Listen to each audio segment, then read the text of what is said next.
Hello and welcome back. It's good to have you all here. For those who are new to my channel, my name is AndyArt22, and I am a digital illustrator. If you have seen my previous videos, you are aware I am currently doing a Greek god-goddess series.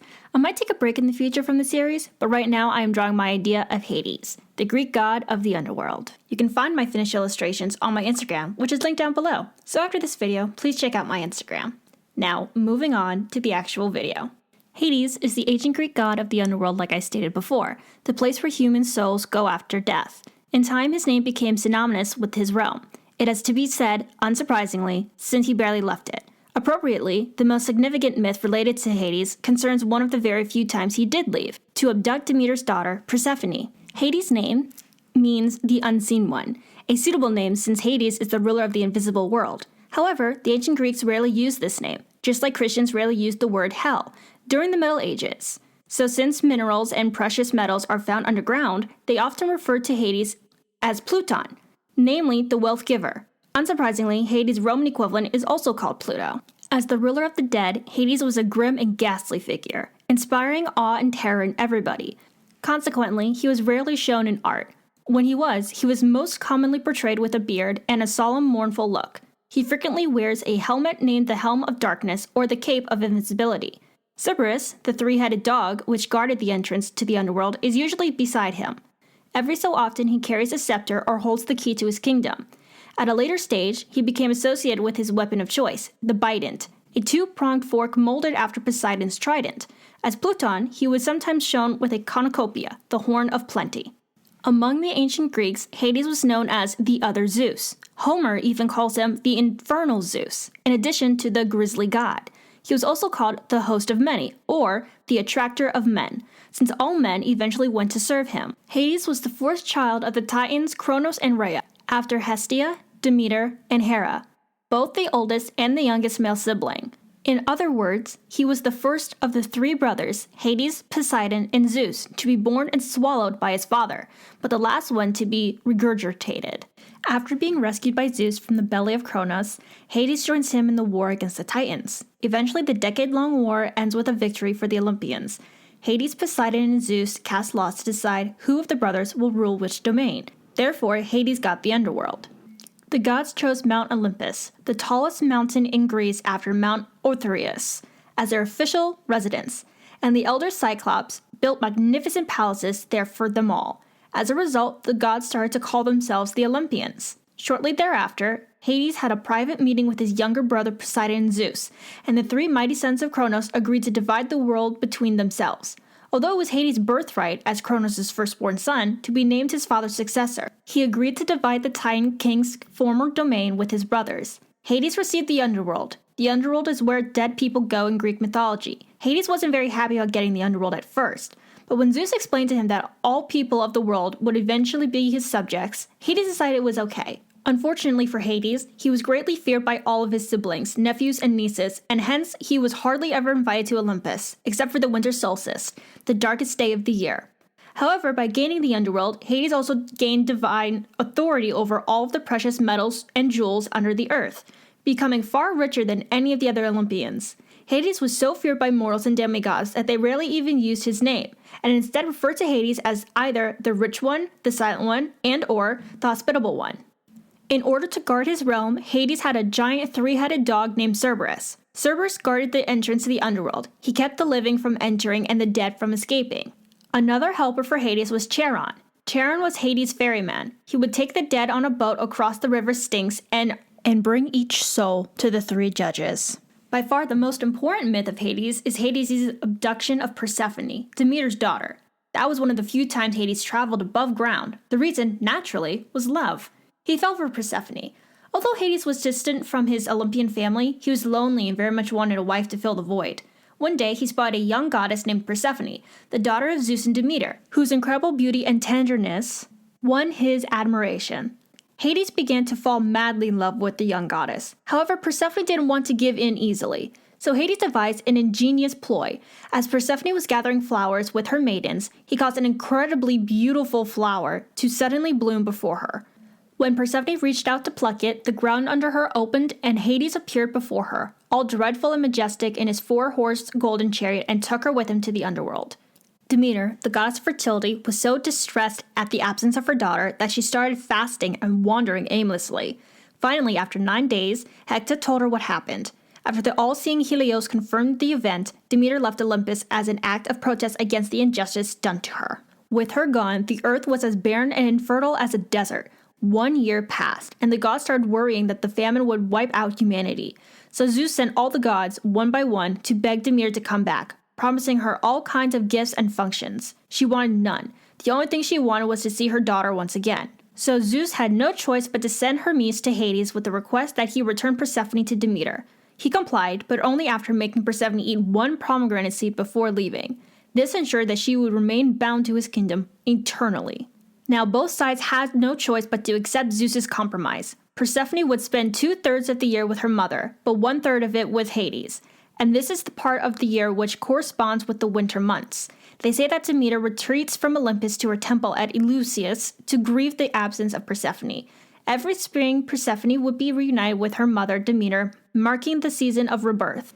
It's possible that Hades and Persephone didn't have any children. However, some say that Zagreus may have been their son. Marcia is also claimed to have been Hades' daughter, but no mother is mentioned. Zagreus was the son of Hades and Persephone, who was heavily identified with Orphic myth. In this version of the myth, he was known as the second Dionysus, son of the dual god Zeus. In the more standard Greek mythology, Zagreus was considered the highest of the underworld gods, and also a close companion or even consort of Gaia, the personification of Earth. In Orphic myth, Zagreus was dismembered and eaten by the Titans, who drank his blood, boiled his bones, and roasted him on a spit. Apollo buried the pieces of his cousin still in the cauldron at a safe place in Delphine. Later, either Zagreus' grandmother Rhea or his aunt and grandmother Demeter reassembled and brought him back to life. In some accounts, the parts of his body were mixed in a potion and given to Semele, the mother of Dionysus. In Orphic myth, this is how Zagreus Dionysus was reincarnated. Marcia, whose name means blessed, was the daughter of Hades. Her mother may have been Persephone, one of the residents of the underworld, or she may have had no other mother. Marcia worked closely with her father and with the god of the dead, Thanatos. She was the goddess who presided over peaceful or blessed deaths. Those who died courageously in battle, childbirth, or other brave circumstances were considered blessed. Marcia would grant them the peace of the next life. Those who did not receive a blessed death were likely to face fear or damnation. Marcia may be related or confused with a daughter of Hercules, Hades' nephew and a great Greek hero. That Marcia was in Athens when it was threatened, and an oracle claimed that they would only win if offered herself as a sacrifice to Persephone. Marcia offered herself to save the lives of other girls and protect the city. For this, the city of Athens threw a lavish funeral in her honor. Melone was either a goddess or an under-earth nymph born of Persephone. Her father was sometimes listed as Zeus rather than Hades. Though like Zagreus, this is partly because Orphic myth conflated Zeus and Hades into one deity. She was the goddess of the restless dead, those who were never buried or given funerals, and her ghost companions were the reason that dogs bark at seemingly thin air. She was born at the mouth of the Coctius River, which was the base of her cousin Hermes in his role as a psychopomp, an escort to the underworld for souls. In some myths, she is conflated with her mother and are both considered underworld queens. Melone could cause nightmares and night terrors in people, which she did by shifting into bizarre forms, turning invisible and appearing as a shadow, a power she shared with Hades. If she wished it, her sendings could easily drive a mortal insane. She was often included in magical traits, and her name was invoked for sacred divination along with her mother Persephone. Other goddesses associated with Melone include Dione, an ancient goddess, Phoebe, the original moon goddess, and a little-known figure known as Nike. Melone was sometimes described as half black and half white. This was to represent the dual nature of her father, the sky god Zeus, and the underworld king, Hades. She had an entourage of ghosts and was a close companion of the witch goddess Hecate, who traveled with the Lampades. Often the two groups traveled together. Sometimes she is even considered an epithet of Hecate, rather than a separate entity. Plutus is the son of Hades and Persephone. In many myths, especially in Hades' aspect as Pluton, he was a god of wealth and embodiment of worldly gods, and is sometimes considered more of a demon than a god, though not necessarily evil. He was once blinded and lammed by Zeus to make him dispense wealth with no prejudice. He was known to be slow to arrive, and thanks to his wings for leaving faster than he came, much like worldly gods. His sight was later restored, and he created havoc by deciding who was and who was not deserving of wealth. Plutus is usually portrayed as an adolescent boy or as a child. In some portrayals, he is a baby in the arms of Tyche, to show the prospect of cities or of Erin, showing the wealth of peace. When he is not the son of Hades, Plutus is sometimes the son of Izaon, Zeus's grandson who was seduced by Demeter and then killed by Zeus in retribution. Another version of the story places Tyche, goddess of cities and fortune, as Pluton's mother, though no father is generally listed. As Demeter's son, Plutus had a twin brother, Philomenus, with whom he refused to share his riches. Philomenus worked hard at inventing and using the plough to support himself and gain the favor of Demeter. For this, he was placed in the stars as a constellation. The Furies were sometimes crones and sometimes young women. They were underworld deities of vengeance, each with their own speciality, and they served in the underworld as punishers of those who broke oaths or lived poor lives. Their parents were usually Hades and the paranormal personification of Night, the goddess Nyx. Though there were an intermediate number of these vengeful women, the lead Furies were a traded, known, and feared by all. Often they were bat-winged monsters with snakes for hair and blood dripping from their eyes. The three main Fury sisters were Alecto, her name meant unseeing anger, and she was the Fury responsible for punishing moral crimes. This includes anger, jealousy, and other negative attitudes, especially when those were taken out on other people.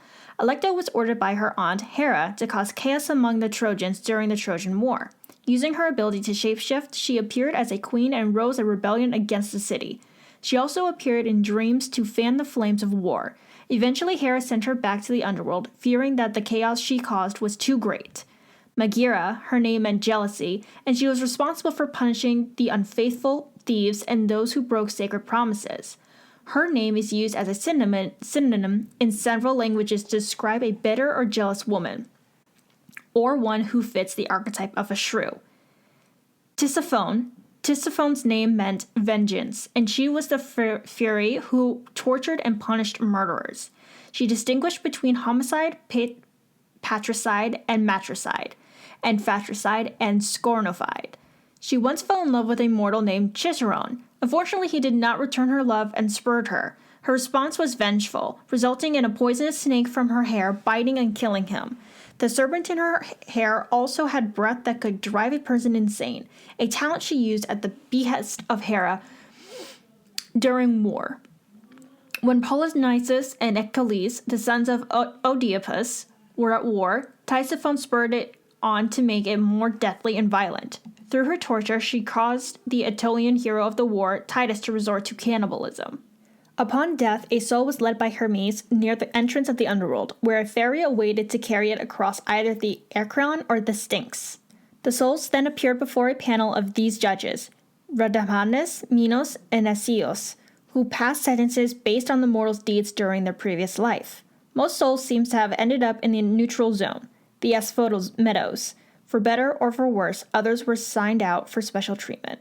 While Hades did very much love his wife, Persephone, he was quite lonely during the time she spent with Demeter, which is when he would have affairs, which, however, usually ended badly. For instance, when Hades fell in love with the beautiful ocean-side Leuke, he brought her to the underworld. However, fearing a jealous Persephone eventually discovered this, Hades decided to turn Leuke into a popular tree, to keep her within him without his wife knowing.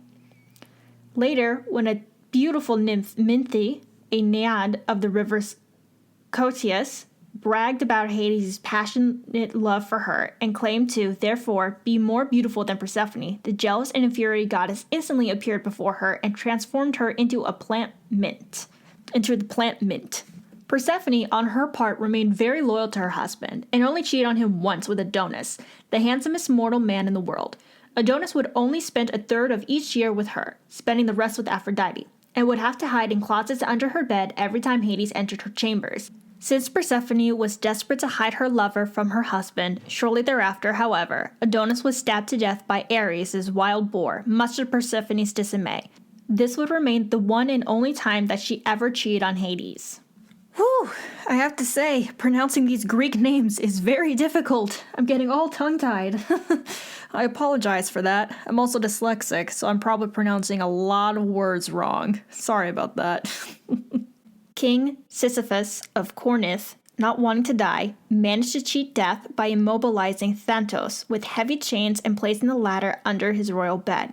As a result, with death itself imprisoned, mortals were unable to die, much to the dismay of Ares, who relished military carnage. As a result, the war god promptly found Thanatos and freed him, after which both gods incinerated Cepheus. The king's soul was deemed worthy of an audience with Hades himself. Before Cepheus died, he told his wife, Merope, not to bury him. So when he was brought down to the underworld, he defended his right to a proper funeral. Hades let him go, so Cepheus could scold Merope for not giving him a proper funeral. Thus, Cepheus would become the only mortal man to have ever tricked the Lord of the Dead, since he, of course, had no intention of ever returning to Hades, and instead reassembled the remains of his body back together and lived on quietly for several years. Eventually, however, Hades was reminded of the treacherous king and had him dragged back to the underworld by Hermes. Hence, in order to keep Cepheus too occupied to scheme again, Hades took him to the fields of punishment and ordered him to roll a huge boulder up a hill as his punishment, letting Cepheus know that he would be set free as soon as the boulder reached the summit. Cepheus tried, but it would immediately fall back when he got close to the top of the hill. He would try again and again and again, forever always in vain. This represented the punishment of Cepheus, with him being doomed to an eternity of frustration. I just decided to look up the next name in Hades' story because I could not pronounce it. This one's name is Asclepius. Okay, so Asclepius was the favorite demigod son of Apollo. He eventually became the greatest healer in the world. In fact, Asclepius became even more skilled in medicine than his father, Apollo, most likely because he devoted all his time to it. With the help of Gorgon blood given to him by Athena, Asclepius could cure any illness, heal any injury, and even make the physician cure that could resurrect the dead. This upon hearing of the death of her dear friend Hippolytus, the goddess Artemis requested that Asclepius revive him from the dead with the cure, which he was more than happy to do. This, however, infuriated Hades, so he stormed up to Mount Olympus, demanding that Asclepius pay the price for transgressing. Jesus, I'm dyslexic, I apologize. Transgressing and openly mocking the natural laws of life and death. Zeus appeased his furious brother by personally striking down Asclepius with a thunderbolt. My god, this family has issues. Oh, jeez. Apollo was angered and devastated by his favorite son's death and killed one of the younger Cyclopses who forced Zeus's thunderbolt in retaliation, and this resulted in Zeus making Apollo mortal and forcing him to serve a king for a whole year. To prevent more feuds, Asclepius was resurrected and made into a god, but Hades forbid him from ever resurrecting the dead again. The famous demigod musician Orpheus, devastated by the untimely death of his wife, Eurydice, therefore creates a new entrance to the underworld with his beautiful music and singing. He made his way all the way up to Hades' palace with Ghost, Charon, Cerberus, and even the Furies themselves being brought to tears by his infallibly larcomony and beautiful music. Even Hades himself shed a few tears, feeling as though Orpheus had distilled Hades' life with all its grief and disappointment, all its darkness and solitude, and turned it into music. Impressed by the man's love, bravery, and skill, Hades and Persephone allowed him to take Eurydice back on the condition that he would walk in front and not look behind him as he had led her back to the upper world along the borderland between the living and the dead. However, Orpheus could not resist the temptation the moment he crossed the border and looked back just before his wife left the underworld, losing her forever. Geez, all that effort for nothing. Here are some interesting facts about the Greek god Hades. In Greek mythology, the personification of death was not Hades, but another god named Thanatos. There are many regions to the underworld. Some were nice, such as the Islane fields where heroes went after death. Other areas were awful, such as the dark abyss called Tartarus, where the wicked were sent to be tormented for eternity. Hades is sometimes considered one of the 12 Olympian gods, but he didn't live on Mount Olympus. Hades' sacred animals were the screech owl, the serpent, and the black rams. Hades' sacred plants were the asphodel, the mint, the white popular? I think it's a tree, the cypress, the narcissus, and the pomegranate. Hades is an extremely solitary and independent god, choosing to rely on his own resources as opposed to that of others. He is intensely bitter for the negative things that have happened throughout his life. On Mount Olympus, he was feared and despised by most of his siblings, nephews, and nieces. He maintains a casual, calm, reserved manner, but is capable of violent and terrifying tempers. Hades is noted to be particularly honorable and just as well as a harsh god. He respects oaths and the laws of morality. Hades' respect for the law and his code of conduct is evident as he's the supreme judge of the dead souls and all of his creatures that travel to the underworld. Hades made it his goal to bring living sinners to justice as well, and would dispatch the Furies to drive them into madness until they were either killed or made amends for their misdeeds. Hades is also noted to be a very hardworking and busy god, rather unlike many of the other gods who take their duties and responsibilities in a much lighter manner, such as Dionysus and Apollo. Hades is also extremely intelligent and certainly the smartest of his siblings, shown by his incredible ability to invent new and original and often the perfect definition of poetic justice, punishment for sinners in the fields of punishment on the spot. Good examples of such punishments include those of Cepheus and Tantalus. In spite of his intelligence, however, Hades was initially inept at courting women and was forced to seek Zeus' advice on how to properly woo Persephone. That said, Hades' intelligence made him a brilliant strategist and tactical thinker, and he is extremely difficult to outwit in a debate, argument, or battle of wits. Despite his honorable habits, there is a cruel and darker side to Hades. Although he was the one to make a compromise with Demeter, he was indeed the one to initially trick Persephone into staying in the underworld, though he did it because he was deeply in love and searching for a wife. Hades also carries grudges for an extremely long time, a trait he passes on to all of his children. His cruel traits mirror that of his father Kronos in terms of cunning, ruthlessness, and deviousness. Hades, however, is not evil like his father, but rather distant and bitter due to past tragedies, which leads him to behave the way he does, though Hades does his best not to show it. His Roman form was Pluto, a fearsome god of the ancient Rome world, the son of Saturn, the powerful god of agriculture, and Ops, the goddess of the earth. Pluto's siblings were Neptune and Jupiter. Pluto is the god of death, the underworld, agriculture, fertility, and underground wealth. Moving on, I actually compare Hades to Grumpy Cat, just with armor. Hades had somber facial features. He had a beard and dark hair that fell over his forehead. Hades was also depicted as stern and pitiless, unmoved by prayer or sacrifice, like death itself. Forbidding and aloof, he never quite emerges as a distant personality from the shadowy darkness of his realm, not even in the myth of his abduction of Persephone. While kidnapping Persephone, Hades wore Stygian iron gloves and was described as demonic-looking. In battle, Hades rides on a huge gold and black chariot pulled by fearsome, dark, shadowy, mighty horses, their eyes and manes smoldering with fire, and wears imposing black armor, with his blood-red cape and helm of darkness, with images of death and torture decorating the helm. He arms himself with both his black Stygian iron bident and his mighty sword. He is also known to wear 2 rings, a silver skull one and an opal one, his wedding ring from Persephone.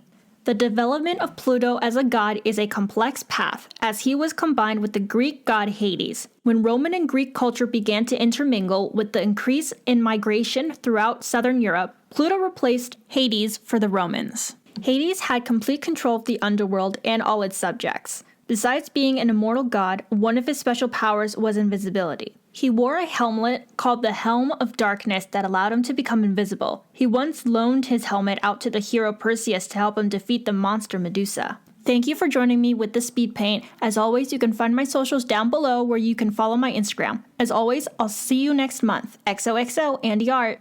Oh my god, I'm done. I'm taking a break from this Greek series.